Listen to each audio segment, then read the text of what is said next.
Recently, at least two well-known women personalities confessed to being sexually abused by their fathers in their childhood.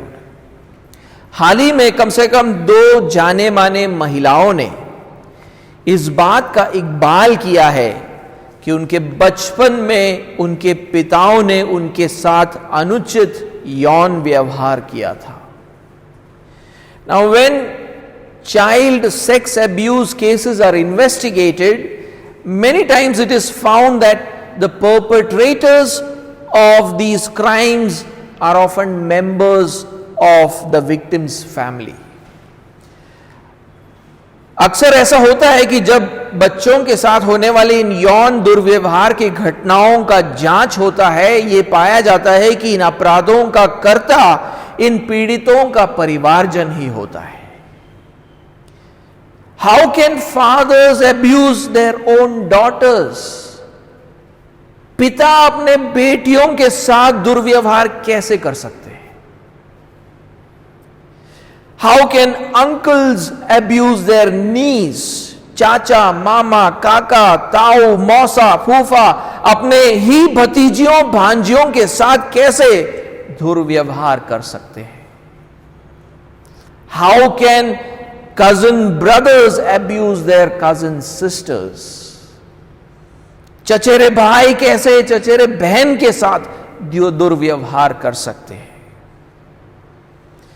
I think this kind of perverted sexual behavior has been normalized in the society by our speech. मुझे लगता है कि हमारी बोली ऐसे विकृत लैंगिक व्यवहारों को हमारे समाज में साधारण बना देता है. हमारी बोली. Why do I say that? Why do I say that? It's the speech that normalizes these things.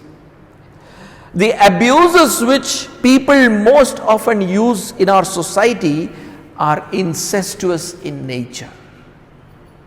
हमारे समाज में लोग जिस प्रकार की गालियों का इस्तेमाल करते हैं वही अपने चरित्र में अगम्यगामी थे. You might have heard those abuses many times. आपने वो गालियां बहुत बार सुनी हैं. Those abuses talk about what men do to their own mothers and sisters. ये गालियां वो बताती है कि पुरुष अपने मां और बहनों के साथ क्या करते हैं. And the effect of these abuses is that it has normalized sexual abuse within the family. और इन गालियों का असर ऐसा हुआ है कि परिवारों के अंदर ही यौन दुर्व्यवहार एक साधारण बात हो चुकी है. That is why very often sexual abuse happens within the confines of the home. इसलिए यौन दुर्व्यवहार अक्सर घरों के सीमाओं के अंदर होता है. What we speak with our tongue begins to get acted out in the society. हम अपने मुंह से जो बोलते हैं वो समाज में कार्य का रूप लेने लगता है. And that is what we learn from today's passage in Ephesians chapter 5 verse 3 and 4. और हम इसी बात को आज के खंड एफेसियों के 5वें अध्याय 3 और 4 आयत से सीखते हैं. My first point today, आज का पहला बिंदु, sexual sin exposes greediness. लैंगिक पाप लाभ को दिखाता है, लोभ को दिखाता है, लोभ को दिखाता है. Sexual sin exposes greediness. लैंगिक पाप लोभ को दिखाता है. Last week, Paul exhorted us to love like God our Father. पिछले हफ्ते पौलुस ने हमें यह प्रोत्साहन दिया था कि हम पिता परमेश्वर के तरह प्रेम करें एक दूसरे से. And in Jesus Christ's sacrificial life, we see the perfect role model for walking in love. और यीशु मसीह के बलिदान पूर्ण जीवन में हम प्रेम में चलने के लिए एक सिद्ध आदर्श को पाते हैं. Now, continuing that same theme, Paul tells us how we can love with our speech. और उसी विषय को आगे बढ़ाते हुए पौलुस आज हमें सिखाता है कि हम अपनी बोली के द्वारा एक दूसरे से कैसे प्रेम कर सकते हैं. We all have the freedom to speak whatever we want. हम सबके पास वो आजादी है कि हम जो चाहे वो बोल सकते हैं. In fact, the liberal camp across the world dogmatically protects the freedom of speech. बल्कि दुनिया भर में उदारवादी लोगों का खेमा बोलने की इस आजादी का डट के रक्षा करता है. वो कहते हैं कि हम जो चाहे वो बोल सकते हैं. They say that whatever we want to say, we will say. But Christians control their speech because we are mindful of how that will affect others around us. लेकिन मसीही लोग अपनी बोली पर लगाम लगाते हैं क्योंकि हम जानते हैं कि हमारी बोली का दूसरों पर क्या असर होगा. And God is pleased when we do that. और परमेश्वर ऐसा करने से प्रसन्न होता है. Let us read Ephesians chapter 5 verse 3. आइए हम एफेसियों के 5वें अध्याय 3 आयत को पढ़ें. But sexual immorality and all impurity or greediness must not even be mentioned among you as is fitting for the saints. लिखा है जैसा पवित्र लोगों के योग्य है वैसा तुम में व्यभिचार और किसी प्रकार के अशुद्ध काम या लोभ की चर्चा तक ना हो. In this verse, he first mentions the sin of sexual immorality. इस आयत में वो पहले व्यभिचार की बात करता है. What is sexual immorality? व्यभिचार क्या है? So I'll put it very simply. मैं बिल्कुल साधारण रूप से आपके सामने रखूंगा. If a man has sex with someone who is not his wife, or a woman has sex with someone who is not her husband, then they commit the sin of sexual immorality. अगर कोई पुरुष एक ऐसे व्यक्ति से लैंगिक संबंध बनाता है जो उसकी पत्नी नहीं है, या कोई स्त्री ऐसे व्यक्ति से लैंगिक संबंध बनाता है जो उसका पति नहीं है, तो उस पाप को व्यभिचार कहा जाता है. Let me read for you 1 Corinthians and chapter 7 and verse 2. मैं आपके लिए पहला कुरिन्थियों का 7वां अध्याय और दूसरा आयत पढ़ूंगा. 1 Corinthians chapter 7 and verse 2.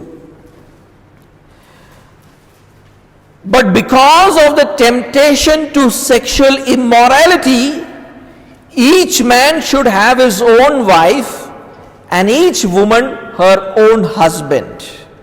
परंतु व्यभिचार के डर से हर एक पुरुष की पत्नी और हर एक स्त्री का पति हो.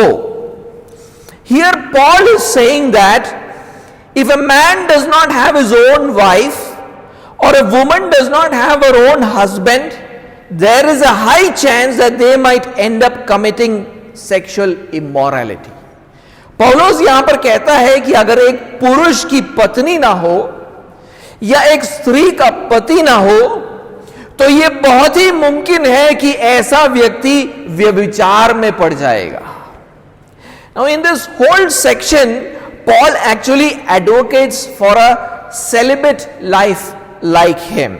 इस पूरे खंड में पौलुस एक अविवाहित जीवन जीने का समर्थन करता है जैसे वो खुद अविवाहित था.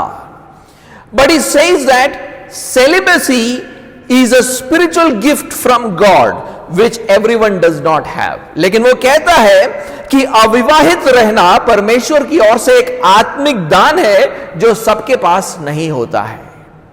So if you do not have the spiritual gift of celibacy and still try to be celibate, then there is a high chance that you will fall into sexual immorality. और वो कहता है कि अगर आपके पास ये आत्मिक दान नहीं है, फिर भी आप अविवाहित रहने का प्रयास करोगे, तो फिर ये बिल्कुल मुमकिन है कि आप व्यभिचार में पड़ सकते हो. Because Satan will exploit our lack of self-control in the area of sex. क्योंकि यौन के क्षेत्र में आत्म संयम ना होने के कारण शैतान हमसे फायदा उठाएगा. And tempt us to have sex outside the bonds of marriage. और विवाह के संबंध के बाहर यौन संबंध का लालच देगा. In order to avoid that sin, इस पाप से बचने के लिए Paul's suggestion is that you must get married.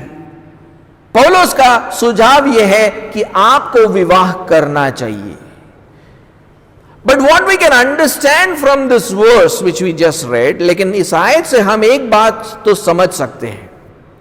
Any sex outside the bond of marriage is sexual immorality. जब विवाह के बंधन के बाहर यौन संबंध होता है, उसको व्यभिचार कहते हैं. The second sin that Paul mentions in this verse is impurity. दूसरा जो पाप जिसका उल्लेख पौलुस इस आयत में करता है, वो है अशुद्ध काम. Paul had talked about this sin in Ephesians chapter 4 and verse 19 also. पौलुस ने इस पाप का उल्लेख एफेसियों के 4 अध्याय और 19वें आयत में भी किया था. हम एक बार उसको पढ़ेंगे. Let's read Ephesians chapter 4 and verse 19.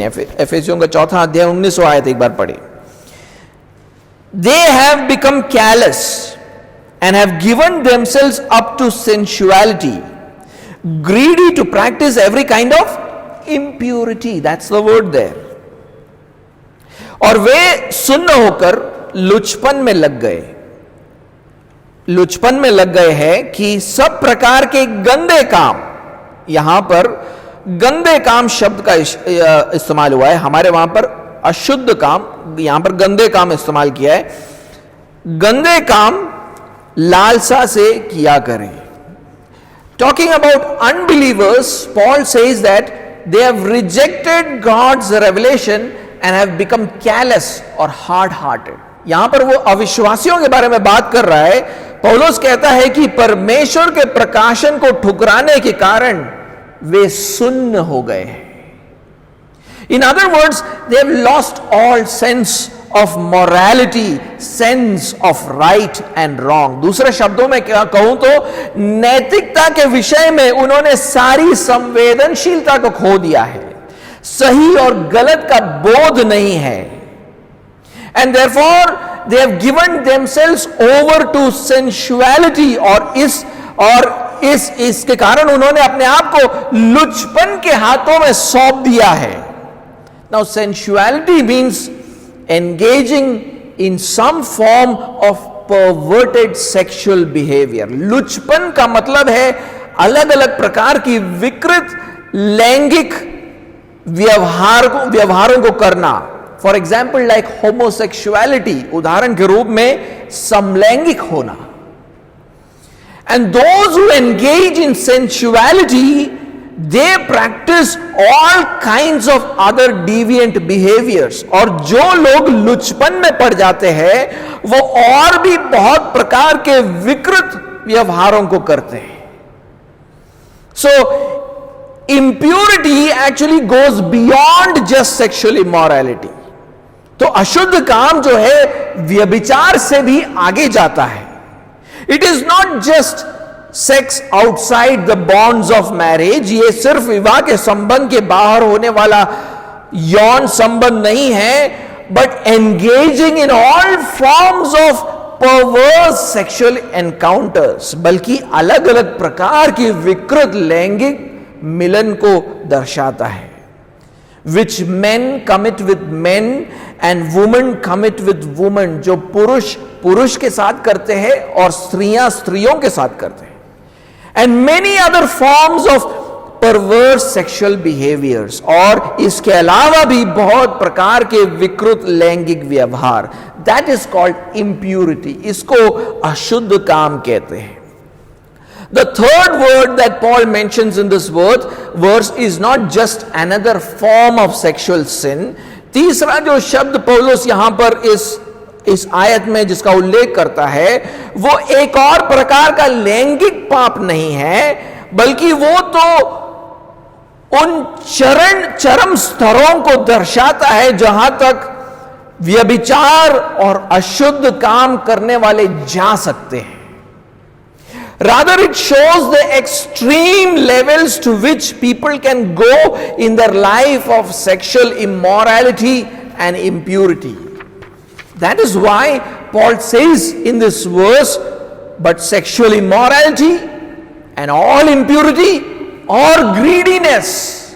वो कहता है व्यभिचार और किसी प्रकार के अशुद्ध काम या लोभ. Greediness was also mentioned in the verse which we just read right now. लोभ का वर्णन भी उस आयत में हुआ था जिसको हमने अभी पढ़ा था. Let's read that again. एक और बार एफेसियों का 4 अध्याय 19 आयत पढ़े. Let's read chapter 4 verse 19 again. They have become callous and have given themselves up to sensuality. See that? Greedy to practice every kind of impurity. और वे सुन्न होकर लुचपन में लग गए हैं कि सब प्रकार के गंदे काम लालसा या लोभ से किया करें. वो शब्द वहां पर इस्तेमाल होता है. Paul says that those who commit sexual immorality or impurity can reach a stage where they are never satisfied. पौलुस कहता है कि जो लोग व्यभिचार अथवा अशुद्ध काम करते हैं वो उस स्तर तक पहुंचते हैं जब वो तृप्त ही नहीं हो पाते हैं. They want to do more and more of it. वो ज्यादा से ज्यादा इन बातों को करना चाहते हैं. They spend more and more of their time and energy in doing such sexual sins. इन लैंगिक पापों को करने के लिए वो ज्यादा से ज्यादा समय और बल लगाते हैं. They are always thinking about it and planning about it. हमेशा इन बातों पर अपना मन लगाते हैं और उसकी योजनाएं बनाते रहते हैं. They have become addicted to it. वो इसके आदी हो चुके हैं. They cannot live without it. वो इसके बिना जी नहीं सकते हैं. And such level of obsession with sexual sins is called greediness. और लैंगिक पापों को करने में इस प्रकार से ग्रसित हो जाना उसको लोभ कहते हैं. Every sexual sinner is heading in this direction. हर लैंगिक पापी इस दिशा में बढ़ रहा है. Greediness, लोभी हो जाता है. Because the essential nature of every sexual sin is self-centeredness. क्योंकि हर लैंगिक पाप का मूल चरित्र खुदगर्जी है. Read what Proverbs chapter 5 verse 18 to 20 says. नीति वचन का 5वां अध्याय 18 से 20 क्या कहता है उसको एक बार हम पढ़ेंगे. Proverbs chapter 5 verse 8. See what Proverbs chapter 5 verse 18 to 20 tells us in the context of sexual immorality. व्यभिचार के विषय में यहां पर क्या कहा गया है. Let your fountain be blessed and rejoice in the wife of your youth. A lovely deer, a graceful doe, let her breast fill you at all times with delight. Be intoxicated always in her love. Why should you be intoxicated, my son, with a forbidden woman and embrace the bosom of an adulteress? तेरा सोता धन्य रहे और अपनी जवानी की पत्नी के साथ आनंदित रहे. प्रिय हिरणी या सुंदर सांबरनी के समान उसके स्तन सर्वदा तुझे संतुष्ट कर रखे और उसी का प्रेम नित्य तुझे आकर्षित करता रहे. हे मेरे पुत्र, तू अपरिचित स्त्री पर क्यों मोहित हो और पराई को क्यों छाती से लगाए? The sexually immoral person is not satisfied with what is legitimate. व्यभिचार करने वाला जो जायज है उससे कभी तृप्त नहीं होता है. हिज ओन वाइफ, अपनी ही पत्नी से कभी वो तृप्त नहीं होता है. He just wants to gratify his lust. उसको सिर्फ अपना लोभ पूरा करना है. Therefore he goes beyond the bonds of marriage. इसलिए वो विवाह के बंधनों के बाहर जाता है. And he is not bothered how his actions will impact those around him. और वो इस बात से चिंतित नहीं रहता कि उसके कार्यों से दूसरों पर क्या असर पड़ेगा. For example, sexual unfaithfulness or unchastity becomes the cause of breaking up of families. उदाहरण के रूप में विवाह के संबंध में बंद कर व्यभिचार करना उस कुटुंब को तोड़ता है. I want you to read what Jesus says in Matthew chapter 5 and verse 32. मैं चाहता हूं कि आप पढ़े कि यीशु मसीह ने मत्ती के 5वें अध्याय 32वें आयत में क्या लिखा था, क्या बोला था. Matthew chapter 5 verse 32. मत्ती का 5वां अध्याय 32वां आयत. But I say to you that everyone who divorces his wife except on the ground of sexual immorality makes her commit adultery, and whoever marries a divorced woman commits adultery. परंतु मैं तुमसे यह कहता हूं कि जो कोई अपनी पत्नी को व्यभिचार के सिवा किसी और कारण से तलाक दे तो वह उससे व्यभिचार करवाता है, और जो कोई उस त्यागी हुई से विवाह करे वह व्यभिचार करता है. 19वां अध्याय 9वां आयत भी पढ़े. Let's read chapter 19 and verse 9 also. Chapter 19 and verse 9, 19वां अध्याय 9वां आयत. And I say to you, whoever divorces his wife except for sexual immorality and marries another commits adultery.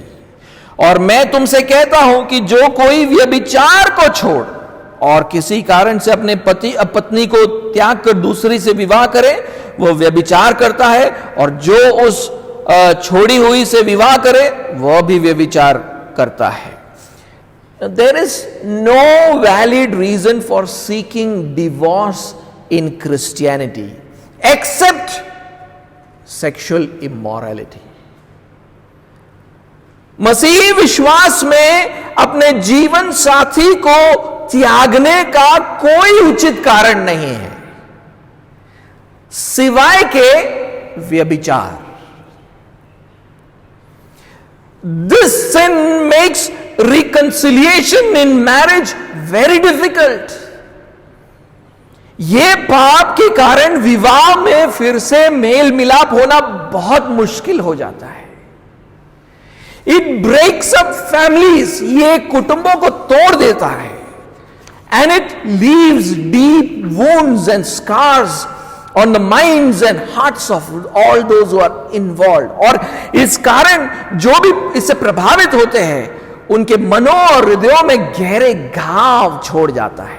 Especially on children belonging to such families. खासकर ऐसे कुटुंबों से आने वाले बच्चों के ऊपर. Sexual immorality also disrupts churches.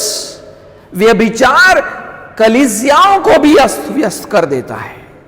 For example, in the church at Corinth, a man had a sexual relationship with his father's wife, probably his stepmother.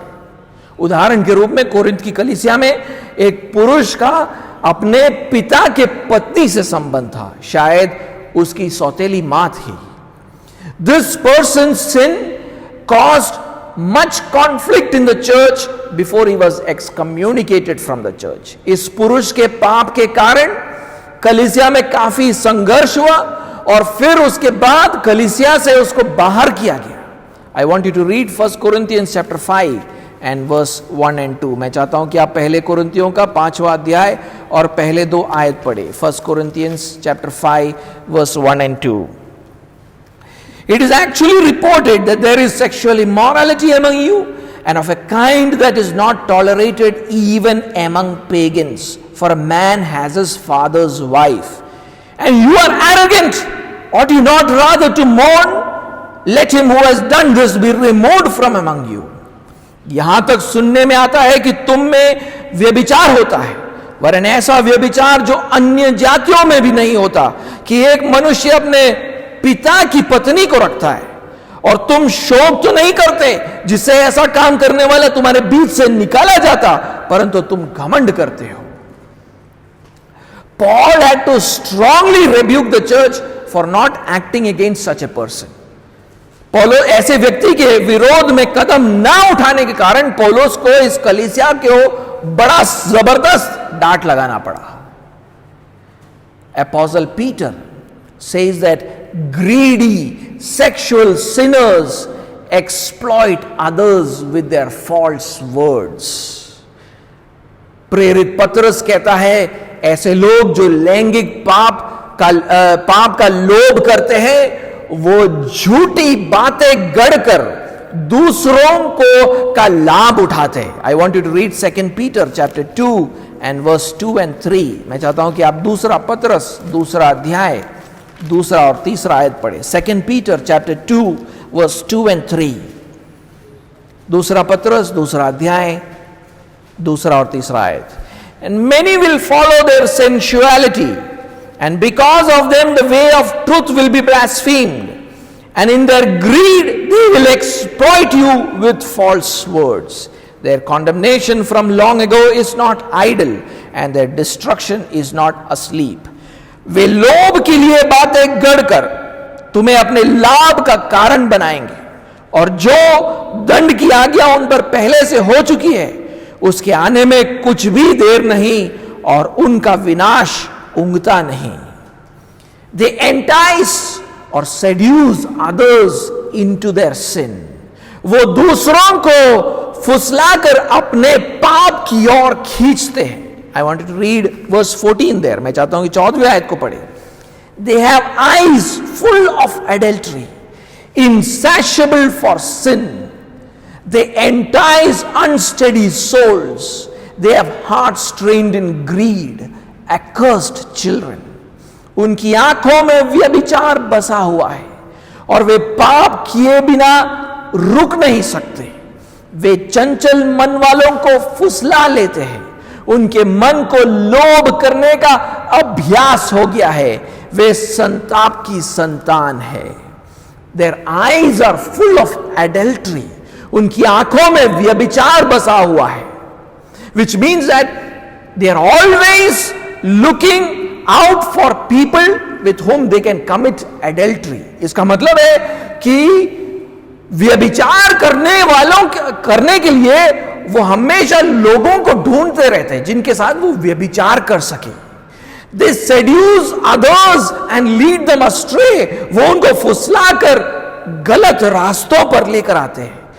There are many such sexual predators on social media today. आज social media पर ऐसे बहुत सारे लैंगिक दरिंदे हैं। They are always looking out for vulnerable people. वो हमेशा कमजोर लोगों की ताक में बने रहते हैं। Especially for children, खासकर बच्चों को ढूंढते रहते हैं। With their smooth talk and outward appearances, they draw them towards themselves. अपनी मीठी बातों से, अपने बाहरी दिखावे से वो दूसरों को अपनी ओर खींचते हैं। Now, compare this with Jesus' sacrificial love. अब इसकी तुलना यीशु मसीह के बलिदान पूर्ण प्रेम से करो। He gave his life as an offering for the forgiveness of our sins. उसने हमारे पापों के क्षमा के लिए अपने आप को एक भेंट के रूप में दे दिया। He is the great role model for our lives. वो हमारे जीवनों के लिए एक महान आदर्श है। And we must walk in love like him, और हमें भी उसकी तरह प्रेम में चलना है, so that others will see God's love through our lives, repent of their sins and receive forgiveness, ताकि दूसरे हमारे जीवनों को के द्वारा परमेश्वर के प्रेम को जान पाए, अपने पापों से पश्चाताप करे और क्षमा प्राप्त करे.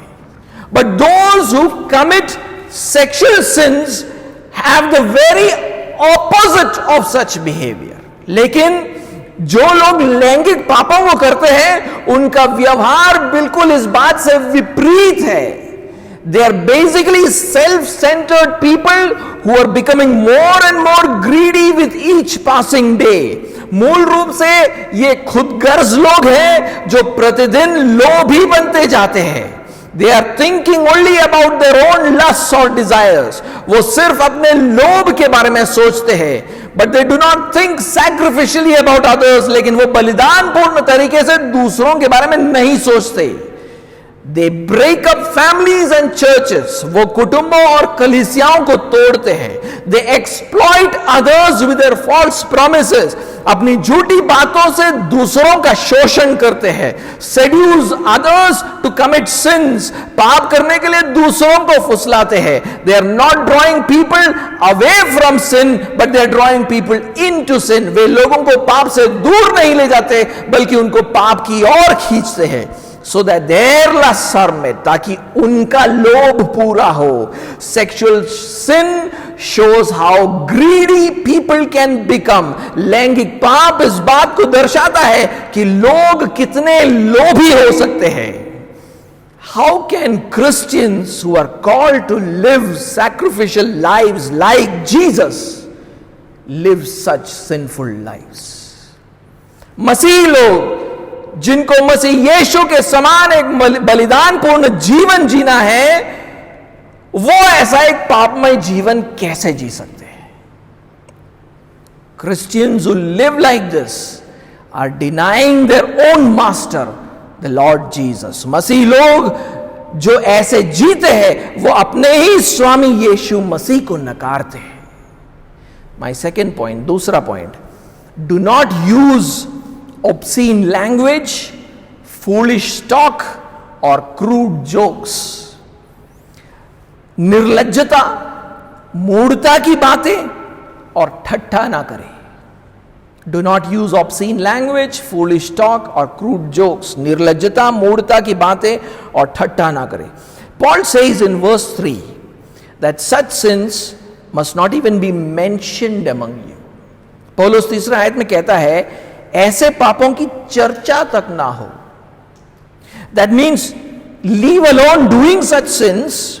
These sins should not even become the subject of interest in our conversations. पौलुस कहता है कि इन पापों को करना तो दूर, हमारे बोलचाल में ये पाप हमारे लिए एक रुचि का विषय तक नहीं बनना चाहिए. हमारे बोली में ये जो बातें हैं वो रुचि का विषय कभी नहीं बनना चाहिए.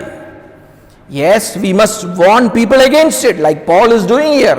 बिल्कुल हमें लोगों को इसके खिलाफ चिताना चाहिए जैसे पौलुस भी यहां पर करता है. But we must not take pleasure in talking about such sins. लेकिन इन पापों के बारे में बात करने में हमें मजा नहीं आना चाहिए. And many of us do not intentionally talk about such sins. हम में से बहुत सारे लोग जानबूझकर ऐसे वार्तालाप नहीं करते हैं. We do not enjoy such conversations. हम ऐसे बातों में आनंद नहीं आता है हमको. But there are habits in our conversations which end up promoting sexual sins. लेकिन हमारी बोली में ऐसी आदतें आ चुकी है जो लैंगिक पापों को प्रोत्साहन देती है. Let us read verse 4. आइए हम चौथे आयत को पढ़ें. Paul says, even obscenity and foolish talk or coarse jesting which are not fitting but rather thanksgiving. Paul is saying that यहां पर पौलुस कहता है चौथे आयत में कि और ना निर्लज्जता, ना मूढ़ता की बातचीत की, न ठट्ठे की, क्योंकि ये बातें शोभा नहीं देती, वरन धन्यवाद ही सुना जाए. Paul is saying that not only should you not enjoy conversing about sexual immorality and impurity, पौलुस कहता है कि आपको व्यभिचार और अशुद्ध कामों पर बात भी नहीं करना चाहिए.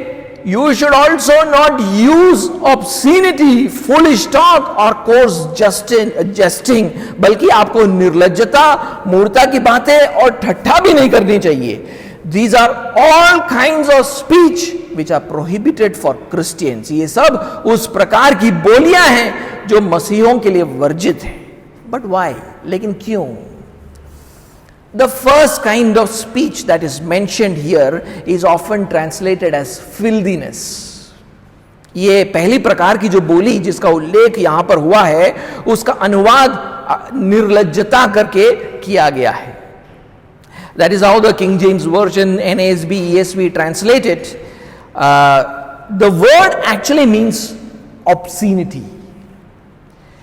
वो शब्द का अनुवाद अश्लीलता करके होना चाहिए. निर्लज्जता का मतलब है अश्लीलता. To be more specific, use of obscene language. थोड़ा और सटीकता से बोलूं तो अश्लील बोली. That is why the net translation says vulgar speech. Net translation कहता है अभद्र भाषा का इस्तेमाल. When you speak about a woman or a man, or speak to a woman or a man who is not your wife or husband in sexually inappropriate ways, then we are using obscene और vulgar language. जब हम किसी स्त्री या पुरुष के बारे में बात करें या उनसे जब बात करें जो हमारा पति या पत्नी नहीं है और उनके साथ हम अनुचित लैंगिक भाषा का इस्तेमाल करें, तब हम अश्लील या अभद्र भाषा का इस्तेमाल करते हैं. फॉर एग्जाम्पल, उदाहरण के रूप में, See how Bollywood songs portray women. उदाहरण के रूप में बॉलीवुड के गीतों को सुन लो, वो कैसे स्त्रियों का वर्णन करते हैं. As if they are objects to satisfy our sexual desires. मानो वो हमारे लैंगिक अभिलाषाओं को पूरा करने की वस्तुएं हैं. I don't need to mention them, मुझे वो बताने की जरूरत नहीं है, आप सब लोगों को पता है. Often called item number, इनको item number भी कहा जाता है. I want to talk to the men here. मैं पुरुषों से बात करना चाहता हूं यहां पर. When you gather with other male friends, what kind of language do you use to describe other women walking on the road? Or your female colleagues in offices? मैं पुरुषों से ये पूछना चाहता हूं कि जब आप अपने दूसरे पुरुष मित्रों के साथ इकट्ठे होते हैं, आप राह पर चलने वाली दूसरी स्त्रियों के बारे में कैसे बात करते हैं, किस प्रकार के भाषा का प्रयोग करते हैं.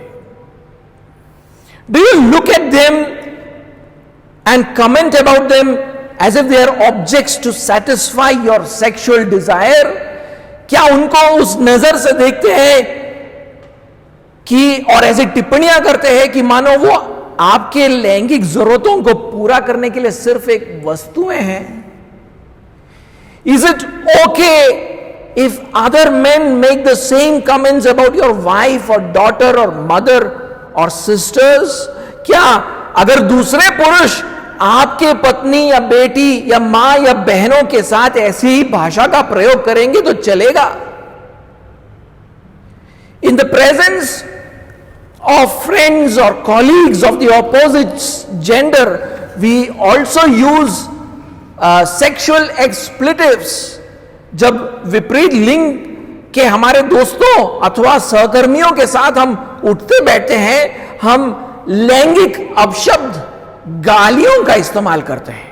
I talked about them in the beginning. उसके बारे में मैंने शुरुआत में बात किया था. Hollywood movies or for that matter much of the OTT content are filled with such expletives. Hollywood की मूवी और आजकल के जो OTT कंटेंट है, हॉटस्टार, नेटफ्लिक्स, अमेजॉन, इस पर जो कंटेंट आता है वो सब ऐसी प्रकार की लैंगिक गालियों से भरा हुआ है. All these kinds of speech amount to obscenity और वल्गर लैंग्वेज. ऐसे प्रकार की बोलियां अश्लीलता, अभद्र भाषा को दर्शाती है. The second kind of speech mentioned in verse 4 is foolish or silly talk. दूसरे प्रकार की जो बोली जिसका उल्लेख चौथे आयत में हुआ है वो है मूढ़ता की बातचीत. It is difficult to understand what Paul means here. यहां पर पौलुस का अर्थ को समझना थोड़ा मुश्किल है. Like obscenity, this word is also used only once in the New Testament and that is here. इस शब्द का प्रयोग निर्लज्जता के जैसे ही सिर्फ यहां पर हुआ है. But there is another Greek word which is very close to this word. लेकिन एक और शब्द है जो इस शब्द से बिल्कुल मिलता जुलता है. That word is used to talk about foolish speculations which produce only quarrels. 2 Timothy chapter 2 verse 23. वो शब्द मूर्खता भरे विवादों के लिए जो सिर्फ झगड़ों को उत्पन्न करता है उसके लिए इस्तेमाल किया जाता है. 2 तिमोथियुस 2 अध्याय 23 आयत. And also for foolish controversies which are unprofitable and worthless. और यह शब्द मूर्खता भरे विवादों के लिए भी होता है जो निष्फल और व्यर्थ है. So what am I saying? तो मैं यहां पर क्या कह रहा हूं? The defining mark of all foolishness is that it does not take the consequences into consideration. मूढ़ता या मूर्खता का चिन्ह यह है कि वो परिणामों के बारे में कभी नहीं सोचता है. बुद्धि है तो आप परिणामों के बारे में सोचोगे. If you have wisdom, then you will think about the consequences. But foolishness does not think about the consequences. लेकिन मूर्खता या मूढ़ता परिणामों के बारे में नहीं सोचता है. That is why foolish speculations produce only quarrels. Foolish controversies produce which are only unprofitable and worthless. उसीलिए मूर्खता सिर्फ झगड़ों को उत्पन्न करता है. मूर्खता निष्फल और व्यर्थ है. In this context of sexual sins, Paul says that we must not do foolish talk. लैंगिक पापों के संदर्भ में पौलुस यहां पर कहता है कि हमें मूढ़ता की बातचीत नहीं करनी चाहिए. We must be very careful when talking about sexual sins. लैंगिक पापों के बारे में बात करते समय हमें बहुत ध्यान बरतना है. We must never talk about them casually. कभी भी हमें उसे हल्के में नहीं लेना चाहिए. Not thinking about its serious nature and its consequences. ऐसा नहीं होना चाहिए कि हम उसके गंभीर रूप और परिणामों को ना समझे. As if it does not matter too much. मानो ऐसा करने से कोई फर्क ही नहीं पड़ता है. Whenever we talk about it, people must feel the seriousness of it. जब भी आप उसके बारे में बात करें, लैंगिक पापों के बारे में, लोगों को उसके गंभीरता का एहसास होना चाहिए. For example, if we see that our children are wearing very provocative dresses, especially our daughters, then we must warn them about the consequences. उदाहरण के रूप में अगर हम अपने बच्चों को देखते हैं कि वो आकर्षित करने वाली या उत्तेजित करने वाले कपड़ों को पहनते हैं, खासकर हमारी बेटियां, तो हमें उनको चिताना होगा उसके परिणामों के बारे में. They might be dabbling with sexual sin. यह हो सकता है कि वो शायद लैंगिक पापों को हल्के में ले रहे हैं. We must warn our children about the songs that they are listening to. हमको हमारे बच्चों को चिताना होगा उनके गीतों के बारे में, जिन गीतों को वो सुनते हैं। We must warn them about the movies that they watch. जिन मूवीज को वो देखते हैं उसके बारे में चिताना होगा। Songs and movies which glorify sex could lead them into trouble. गीत और मूवीज जो लैंगिकता को बढ़ावा देती है वो उन्हें मुश्किल में डाल सकती है। The Bible gives wisdom against sexual sins. Bible हमें अक्सर लैंगिक पापों के विरोध में बुद्धि प्रदान करता है। And it always talks about consequences of sexual sins. और वो हमेशा लैंगिक पापों के परिणामों को बताकर देता है। वो कभी मूर्खता की बातें नहीं करता है। Bible never talks foolishly, it always speaks with wisdom, हमेशा बुद्धि की बातें। The Bible shows you sexual sins and also shows you the consequences of walking in that way. Bible हमेशा आपको लैंगिक पापों को बता कर देता है और साथ में यह भी बताता है कि उस राह पर चलने से उसके परिणाम क्या होंगे। I wanted to give you an example from Proverbs chapter 5. मैं आपको नीति वचन 5वें अध्याय से उदाहरण देना चाहता हूं। Now see how Solomon does wise talk with his son, not foolish talk. देखिए पौलुस कैसे बुद्धि की बातें करता है अपने पुत्र से, ना कि मूर्खता की बातें। See that. My son, I'll be reading till verse 11, 11वें आयत तक पढ़ूंगा। My son, be attentive to my wisdom, not foolishness.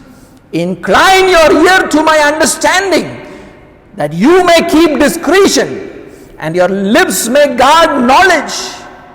He says, for the lips of a forbidden woman drip honey, and her speech is smoother than oil. Now he comes to the consequences. But in the end, she is bitter as wormwood, sharp as a two-edged sword. Her feet go down to death. Her steps follow the path to Sheol. She does not ponder the path of life. Her ways wander and she does not know it. And now, O sons, listen to me. Do not depart from the words of my mouth. Keep your way far from her. Do not go near the door of her house, lest you give your honor to others and your ears to the merciless, lest strangers take their fill of your strength and your labors go to the house of a foreigner. And at the end, once again, consequence of your life, you groan when your flesh and body are consumed. कहता है, हे मेरे पुत्र, मेरी बुद्धि की बातों पर, मूर्खता की बातें नहीं, बुद्धि की बातों पर ध्यान दे। मेरी समझ की ओर कान लगा, जिससे तेरा विवेक सुरक्षित बना रहे और तू ज्ञान के वचनों को थामे रहे। क्योंकि पराई स्त्री के ओठों से मधु टपकता है और उसकी बातें तेल से भी अधिक चिकनी होती है। परंतु अब वो परिणाम बताता है, बुद्धि परिणाम को दर्शाता है, परंतु इसका परिणाम नाक दोना सा कड़वा और धोधारी तलवार सा पहना होता है। उसके पांव मृत्यु की ओर बढ़ते हैं और उसका पग अधोलोक तक पहुंचते हैं। इसलिए उसे जीवन का समथर पथ नहीं मिल पाता। उसके चाल चलन में चंचलता है, परंतु उसे वह आप नहीं जानती। इसलिए अब हे मेरे पुत्रों, मेरी सुनो और मेरे बातों से मुंह ना मोड़ो। ऐसी स्त्री से दूर ही रह और उसकी डेवड़ी के पास भी ना जाना। कहीं ऐसा ना हो कि तू अपना यश औरों के हाथ और अपना जीवन क्रूर जन के वश में कर दे, या पराए तेरी कमाई से अपना पेट भरे और परदेशी मनुष्य तेरे परिश्रम का फल अपने घर में रखे, और तू अपने अंतिम समय में जब कि तेरी शरीर क्षीण हो जाए तब ये कहकर हाय मारने लगे। Whenever you talk with your children or younger siblings, brothers and sisters, or immature believers about sexual sin, you should never do foolish talk.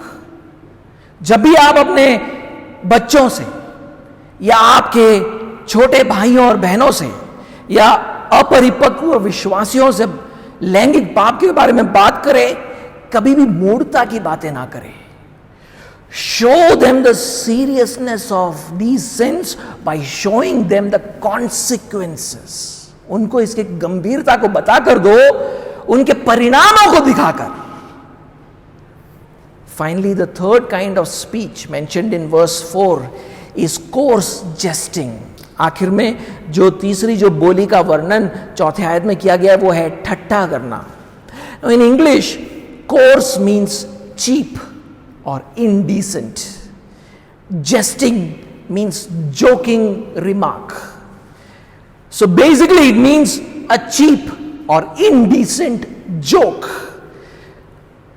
इसका मतलब मूल रूप से यह है, ठट्ठा करने का मूल रूप से मतलब है सस्ते अथवा अशोभनीय चुटकुले सुनाना. क्या? सस्ते अथवा अशोभनीय चुटकुले सुनाना. The ESV translation says crude joking. Now, we often pass jokes. We all watch stand-up comedy with our family members, which contain strong sexual overtones or involve double meaning.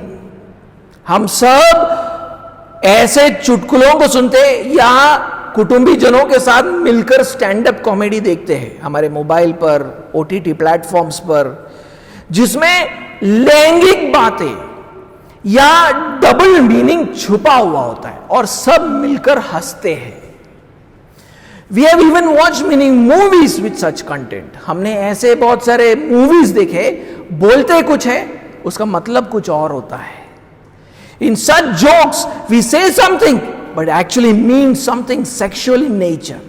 Such kind of joking is also out of bounds for Christians. Stop watching them. ऐसे जो चुटकुले, ऐसे मजाक को सुनना भी मसीह लोगों के लिए ठीक नहीं है. Paul says that leave alone enjoying talking about sexual immorality, impurity और greediness. पौलुस कहते हैं व्यभिचार, अशुद्ध काम और लोभ की बातों पर मजा लेना तो छोड़ो. Such kinds of casual conversations on sex also should not be part of our language. पौलुस कहता है कि ऐसे लैंगिक विषयों पर ऐसी हल्की बोली भी हमारे भाषा या बोली का भाग नहीं होना चाहिए. Use of obscene, vulgar language, foolish talk और क्रूड जोकिंग, अश्लील बातें या मूर्खता की बातें या चुटकुले सुनाना. Why? क्यों ये कह रहा है? Why is Paul saying this? Because this is how the world normalizes sexual sins. क्योंकि दुनिया इस तरह लैंगिक पापों को साधारण बनाता है. In a conservative religious society, sexual sins are a taboo. पुराने धार्मिक समाजों में लैंगिक पापों का कोई मान्यता नहीं है. People do commit adultery, fornication, prostitution, homosexuality, but they do not openly talk about it. लोग व्यभिचार, परस्त्रीगमन, वेश्यावृत्ति, समलैंगिकता, इन सबको चीजों को करते लेकिन खुलकर कभी बोलते नहीं है. They are a social taboo क्योंकि समाज में इनकी कोई मान्यता नहीं है. But it is normalised through speech. लेकिन बोली के द्वारा इन बातों को साधारण बनाया जाता है. When Bollywood movies depict women as sexual objects and then these songs get played during Holi, what do you think men will do to women when they celebrate make these celebrations? जब बॉलीवुड की स्त्रियों को लैंगिक वस्तुओं के रूप में प्रस्तुत करते हैं और इन गीतों को होली के समय बजाया जाता है, आपको क्या लगता है ये सुनने वाले पुरुष होली मनाने आने वाली स्त्रियों के साथ फिर क्या करेंगे? वही करेंगी जो ये गीत बताते हैं उनको करने के लिए. They will do exactly what these songs have taught them. Obscene language makes sexual immorality look very normal. अश्लील भाषा, अभद्र भाषा व्यभिचार को साधारण बना देती है. When we are bombarded with movies, newspaper articles, talk shows on homosexuality, what do you think is happening? जब हमको समलैंगिकता के बारे में बनाए गए मूवीज, न्यूज़पेपर आर्टिकल्स और टॉक शो से घेरा जाता है, आपको क्या लगता है क्या हो रहा है? They are trying to normalise homosexuality.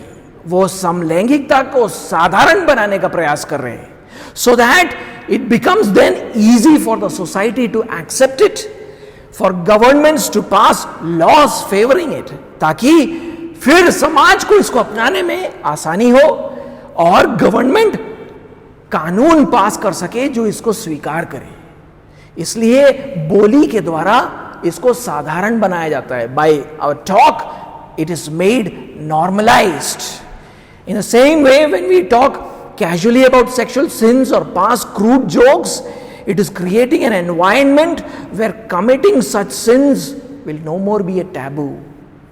इसी तरह जब हम लैंगिक पापों के बारे में हल्के में बात करते हैं अथवा उसकी चुटकुले सुनाते हैं, तब हमें ऐसा एक वातावरण बनाते हैं जहां पर फिर ऐसे पापों को करना अमान्य नहीं रह जाता है. साधारण बात हो गई. अभी बोल बोलकर उसको साधारण बना दिया गया है. Bye talking about it, you made it normal. It will become much easier to live such sinful lives. ऐसे पापमय जीवन जीना फिर बहुत आसान हो जाता है. But this is not the kind of environment we want in our homes and churches. लेकिन इस प्रकार का वातावरण हम हमारे घरों में और हमारे कलीसिया में नहीं चाहते. That is why Paul says in verse 3 that such sins must not even be mentioned among you. इसलिए पौलुस तीसरे आयत में कहता है उनकी चर्चा तक ना हो. And the reason he gives in verse 3 is that because we are saints. और कारण वो ये बताता है तीसरे आयत में कि क्योंकि हम पवित्र लोग हैं. The word saints literally means holy ones. God has forgiven us in Christ. And he calls us saints or holy ones in Christ Jesus. परमेश्वर हमको मसीह यीशु में क्षमा करता है और हमें मसीह यीशु में पवित्र लोग कहता है. So now we want to begin to live according to that status. अब हम उस औहदे के अनुसार जीना चाहते हैं. We want to promote holy living in our community and not sinful living. हम हमारे समाज में पवित्र जीवन को प्रोत्साहित करना चाहते हैं, ना कि पापमय जीवन. Sexual immorality, impurity और greediness should not even be mentioned among Christians. व्यभिचार, अशुद्ध काम अथवा लोभ की चर्चा तक नहीं होनी चाहिए. Even the use of obscene, vulgar language, foolish talk, crude joking, अश्लील बातें, अभद्र बातें, सस्ते चुटकुले, मूर्ता की बातें नहीं होनी चाहिए. Paul says in both these verses that such language is not proper or fitting for those who are in Christ. पौलुस कहता है कि दोनों आयतों में कहता है कि ऐसी भाषा मसीह में जो है उनके लिए अयोग्य है अथवा उनके लिए शोभा नहीं देती. आखिरी और एक छोटा सा point, final and a short point, give thanks, धन्यवाद दें. But there is another language which is proper or fitting for saints. एक दूसरे प्रकार की बोली है जो पवित्र लोगों के लिए योग्य अथवा उनको शोभा देती है. That language is of thanksgiving और वो है धन्यवाद की बोली. That is how Paul ends verse 4. इसी तरह वो चौथे आयत को खत्म करता है. एक और बार पढ़े. Let's read verse 4. Let there be no filthiness, nor foolish talk, nor crude joking, which are out of place, but instead let there be thanksgiving.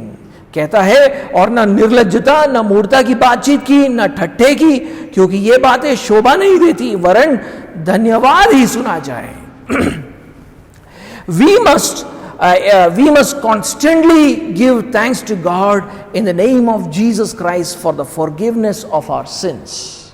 हमें लगातार परमेश्वर को धन्यवाद देना है यीशु मसीह के नाम से, क्योंकि उसने हमारे पापों को क्षमा किया है.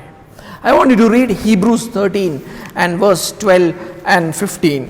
मैं चाहता हूं कि इब्रानियों के 13वें अध्याय और उसके 12वें और 15वें आयत को हम एक बार पढ़ें.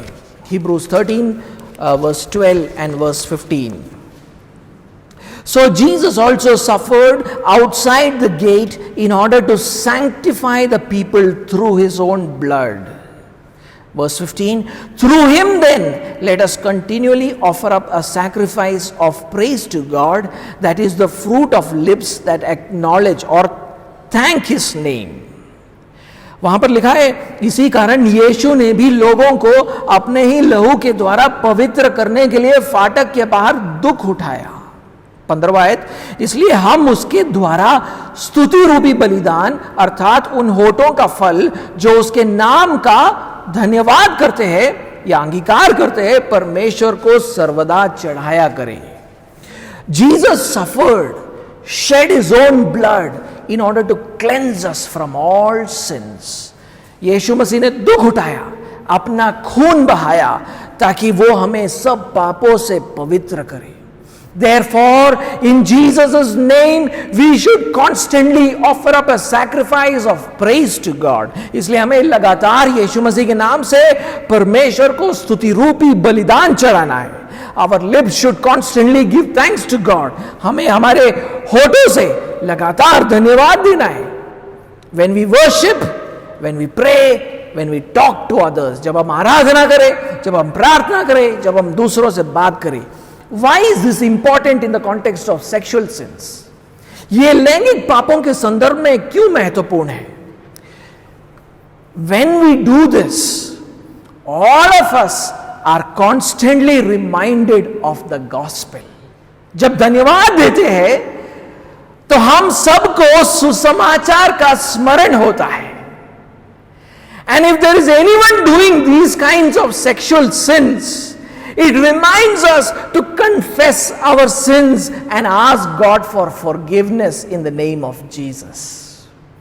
जब धन्यवाद होता है, कलीसिया में आते हो, अब धन्यवाद को सुनते हो कि हे प्रभु, तूने यीशु मसीह के द्वारा तूने मेरे पापों को क्षमा किया है, तब हम अगर ऐसे लैंगिक पापों को कर रहे हैं तो हमें याद दिलाया जाता है कि हम अपने इन पापों का अंगीकार कर सकते हैं और यीशु के नाम से क्षमा मांग सकते हैं. There is no sin that the blood of Jesus cannot wash away. ऐसा कोई पाप नहीं जो यीशु मसीह का लहू धो नहीं सकता है. Every kind of sexual immorality, every kind of impurity, greediness is forgiven in the name of Jesus. हर प्रकार का व्यभिचार, हर प्रकार के अशुद्ध काम, हर प्रकार का लोभ यीशु मसीह के नाम से क्षमा किए जाते हैं.